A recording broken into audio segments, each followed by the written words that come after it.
તો મિત્રો આપણા મોદી સાહેબ એવા કેમ ભાષણ આપી રહ્યા છે કે પેટ્રોલ ડીઝલ અને જે એલપીજી ગેસ છે સીએનજી ગેસ છે તેનો ઉપયોગ ઘટાડી દેવો, સોનું ના ખરીદવું, આવું કેમ કહી રહ્યા છે? જ્યાં જ્યાં સભા ભરી છે ત્યાં ત્યાં મોદી સાહેબ એવું જ કહી રહ્યા છે કે પેટ્રોલ ડીઝલની જે અછત છે તેના કારણે પેટ્રોલનો થોડા ઓછેથી ઓછો ઉપયોગ કરવો અને જે સરકારી બસો છે, સરકારી એવા સાધનો છે તેમાં પ્રવાસન કરો, વિદેશી પ્રવાસન ટાળો, જેટલી જરૂરિયાત હોય તેટલું જ ઈંધણનો વપરાશ કરો. તો આવું કેમ કહી રહ્યા છે?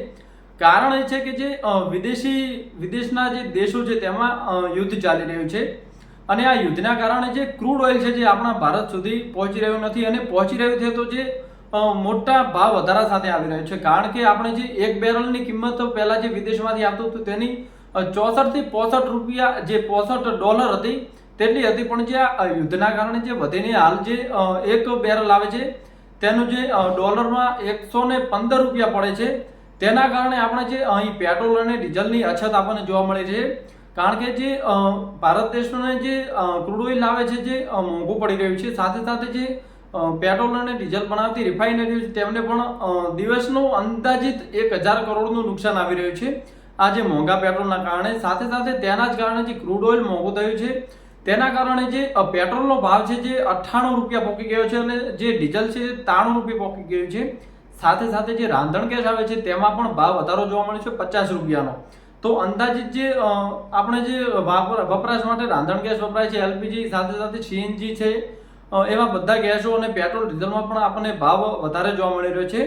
સાથે સાથે જે હમણાં જે દિલ્હી બેઠક બોલાવી હતી તેમાં એવું ભાષણ આપવામાં આવ્યું છે કે આપણે જે ભારત દેશ છે તેના પાસે 60 દિવસનું ક્રૂડ ઓઇલ તો જમાત પડ્યું છે, તો એવી કોઈ ગભરાવાની જરૂર નથી. પણ જે ખાસ જે ખેડૂતો છે તેમને પાક પણ તૈયાર થઈ ગયા છે અને ખેતરની ખેડાઈ કરવા માટે પણ અને જે અવર જવર કરવા માટે સાધનમાં જે ડીઝલ અને પેટ્રોલની જરૂર પડતી હોય છે તો એનો થોડોક ઓછો ઉપયોગ કરવો. કારણ કે કોઈએ સંગ્રહ કરવો નહીં, એટલો સંગ્રહ કરવાની કોઈ જરૂર નથી. કારણ કે વિદેશમાંથી બહુ તેલ આવી રહ્યું છે.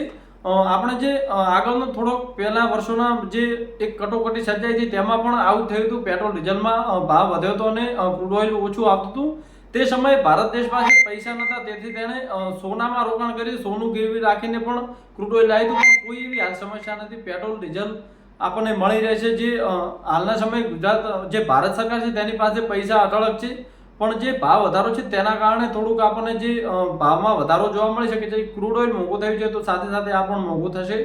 અને જે પેટ્રોલ પંપોએ લાઈનો આપણે જોઈ રહ્યા છો તે કોઈએ પણ લાઈનો કરવાની જરૂર નથી. કારણ કે ડીઝલ પેટ્રોલનો ફૂલ સ્ટોક છે, 60 દિવસ સુધી ચાલે એટલું તો આપણા પાસે ઓલરેડી જે ક્રૂડ ઓઇલ પડ્યું છે અને વિદેશની પણ આયાત થતી રહે છે, તો કોઈએ પણ એટલો સંગ્રહ કરવાની કોઈ જરૂર નથી. રાબેતા મુજબ જે પણ પેટ્રોલ પંપો છે ત્યાં ડીઝલ અને પેટ્રોલની ગાડીઓ એક બે દિવસે આવતી રહેશે. પણ ખાસ કે જે ખેડૂતો અને જે અમુક ઉદ્યોગપતિઓ છે જે સંગ્રહ કરી રહ્યા છે, બેરલો અને બેરલો ભરીને લઈ જઈ રહ્યા છે, તેના કારણે જે અમુક લોકો છે તેમને ડીઝલ અને પેટ્રોલ મળી રહ્યું નથી. તો કોઈ પણ જે ખેડૂત મિત્રો છે કે કોઈ પણ જે ઉદ્યોગપતિઓ છે તેમને કોઈ પણ સંગ્રહ કરવાની જરૂર નથી. કારણ કે ભારત દેશ પાસે ઓલરેડી બહુ બધું ડીઝલ પેટ્રોલ છે, કોઈ પણ એવી અછત નથી કે જેના કારણે આપણને પરેશાની થઈ શકે છે. પણ જે સંગ્રહ કરે છે તેમના માટે આ થોડુંક છે કે જે સંગ્રહ કરવાનું ટાળે તો પેટ્રોલ ડીઝલ બધાને મળી રહે.